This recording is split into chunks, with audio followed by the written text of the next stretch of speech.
Yesterday, we got some fake trade news and rumors and things that popped up about Zion Williamson. Well, today, we actually got some updates on a couple of situations. The Zach LaVine to Denver Nuggets thing seems to be completely off, as the Denver Nuggets have had enough time to kind of think about the fit with Zach LaVine and Jamal Murray together, and it's kind of turned them off a little bit. Well, per some reports, we'll talk a little bit about that and why the Chicago Bulls front office, their hesitation may have given that Denver Nuggets team too much time to think about everything. Also, Joe Cowley reports that Ayo Dosunmu and Coby White could be on the trade block as Chicago Bulls look to maybe reshape their roster. We're going to get into all that plus more right after this. You are now tuned in to Chicago Bulls Central, your number one place for all Chicago Bulls news and content.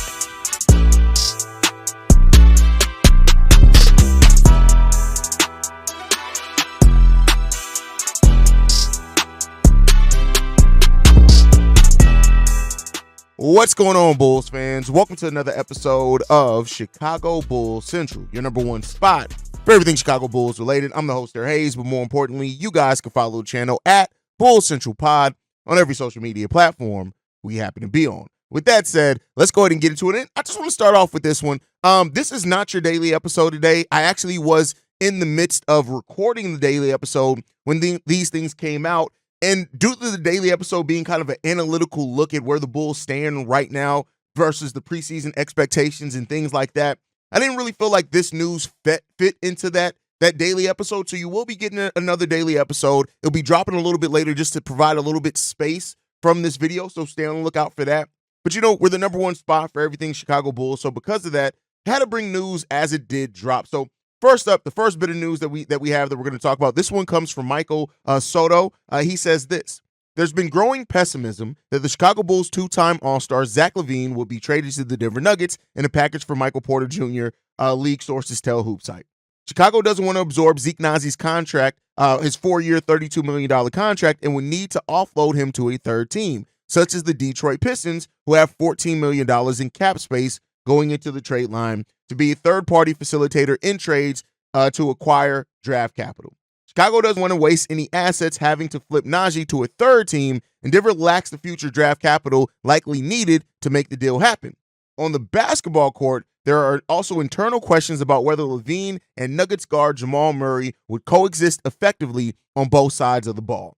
And so this is something that I think it's got some fair basketball analysis going on here, right? Like, the Jamal Murray, Zach LaVine thing, even though I think they are different players in how they score, they still do need the ball. And while Jokic is a great facilitator, he's good at getting players open, and that's one of the things that I was excited about.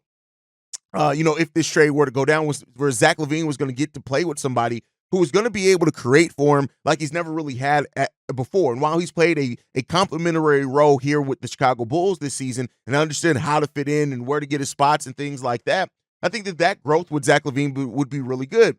But then you look at the fact that Zach LaVine is averaging, 22 points, something like that, on the season. Jamal Murray started to wake up. He had a kind of slow start to the season. You look at the month of December for Jamal Murray, 22 points. He's doing that on 46% shooting, also 42% shooting from the field. All those numbers are worse than Zach LaVine, I want to add in. But he's also averaging 6 assists per game in that and 4 rebounds. So, with the month of December going the way that it was going, when you look at November, he was only averaging 18 points per game on 43% shooting and 31% shooting from 3.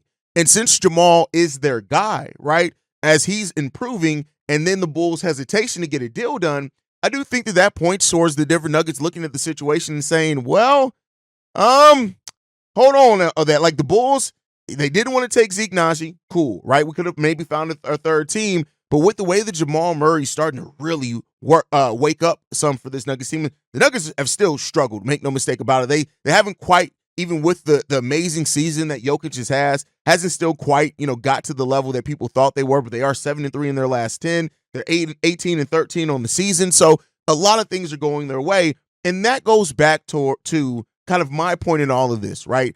I doubt the commitment that the Bulls really have to moving Zach LaVine because, yes, the Zeke Naji contract is a bad contract. And, yes, there are teams around the league and even the Detroit Pistons are smart for an office that left a little bit of cap space so they could purposely be a third team in a trade and acquire draft capital. That's a smart. Wouldn't it be nice if the Bulls front office, if they're going to be cheap, which the Bulls are, right? We don't spend into the luxury tax. Can you at least be smart cheap? right? And save some money to where you can be the third team in one of these deals and start like the problem with the Bulls isn't just that the Bulls need a tank or whatever to keep their pick. It's the fact that they gave up draft capital and they don't really have a clear path to reattain that draft capital. If the Bulls had did something like the Detroit Pistons did, where, all right, listen, we can't spend the luxury tax, so let's save a little bit, right? And let's see if we can acquire a protected first, acquire a couple of seconds. If you can do that, let's just say every other year, right? Or every few years, once every 3 years, you set yourself up to be the third team in a trade. You could acquire draft capital that way. Again, if you're looking for creative ways to improve your team, that's a way to do it. And that's one of my problems with this Bulls front office is that everything they do, they fail at. You can still be cheap and be creative, right? You can spend it up, you can not spend into the luxury tax and be creative. And that's why the Bulls being stuck in this middle is such a damning thing for this organization specifically, because it's just, what are we doing here, right? So it's those type of questions. But overall, it seems like the kind of general NBA world is now to the point where the Nuggets, the Zach LaVine to the Nuggets is just not happening now. And that's, it's fine when it comes down to it. I've said it before. I do commend AK and Eversley if they don't want to take bad contracts back, if it means that they're not also getting some type of benefit to that, right? Like if the Denver Nuggets were willing to throw in an additional first, maybe even, slightly protected. I think the Bulls may moved on that, right? Or even take a different contract back. But, at the end of the day, it just is what it is, right? And it does raise that question with how are the Bulls going to act? Like, how committed are they to moving? And if they are committed to moving, how are they going to get it done? Because you're not going to find a perfect deal out there. And that goes back to what some other Bulls fans think and their feelings on it of, let's just keep them at that point. And and I've said it before, that's what the path looks like we're on, as far as just keeping Zach LaVine and just working it out that way. That's where it seems like things are going. But, we'll end up seeing what it happens down to. I personally think that Jamal Murray and Zach LaVine would have figured it out personally. I think that, if Zach LaVine could have played with DeMar DeRozan, and keep in mind, when Lonzo was there, DeMar and Zach looked good together. There were some fit concerns as we did not have a point guard like Lonzo Ball there. But I think when you have Jokic there, right, I think their skill sets, they both can score in so varying ways that it could have actually worked. And this could also be posturing for the Nuggets. The Nuggets could be like, all right, bet. Y'all hesitating on wanting to get this deal done? Don't worry about it. Our guys playing good. We're actually good. And it could just be that, right? This could be part of just the ebbs and flows of it trying to get done when it comes down to it. So, we'll see what happens there. And, overall, we'll see how things go, man. We'll see how things go. But let me know what you guys think on that down below. Now, with that said, with this trade update, I'm going to throw this in here as well. We got a Joe Cowley article. Now, you already know, if you guys have been following me for a while, how I truly feel about Joe Cowley articles. And it is what it is. I think Joe Cowley sometimes tries to push his speculation off as fact. That's just my personal opinion on Joe Cowley. But he did have an article that came out as well that said that the Bulls might Coby White and Ayo Dosunmu may be on the trade block. Now, this is not a surprise to a lot of people, right? I think we had this conversation kind of at the start of the season. It kind of died off with the rumors around Zach LaVine and Nikola Vucevic picking up. But, he had a quote in here from Coby White asked about, could Coby White be moved? And Coby said this: "You're never out of the fire. Everybody is tradable. There's maybe like 5 guys in the league probably right now. Unless I ask to be traded, I'm not going to be traded. You're never out of the fire."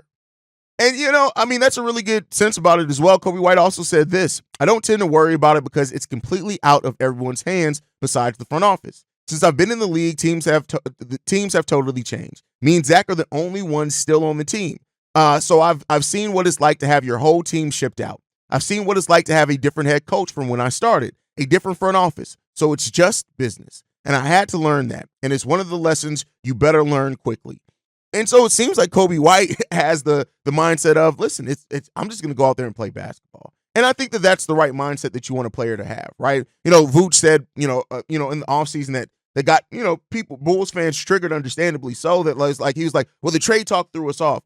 I mean, that you're going to be in trade talk for the majority of your NBA career. And that's every NBA player, right? You're going to be in trade talk. But Joe Cowley does go to point out that the Bulls' desire to reshape this roster, it could it could put the Bulls in a place to where if they can't move Zach and Vooch, they can move Coby White or Ayo Dosunmu. Now, you guys know how I feel about it, and I know how everybody else feels about it at this point. But it does seem like it's something right now that it is still something going on out there as a possibility, and it's something to watch. Now, I'm not going to say, again, it may not be the right decision. It could end up being the right decision. I don't know, right? I'm not in those conversations. I have my thoughts on what I would like to see the Bulls do, absolutely, but that doesn't mean that the Bulls are going to do it, right? And so ultimately, we'll see what comes down with this. We'll see what the Bulls decide to do, and if they decide to, whatever moves they make, you got to hope that they make the right moves, right? That's what it really comes down to, the right moves. And I'll say this as well, and this is a different perspective to add to this.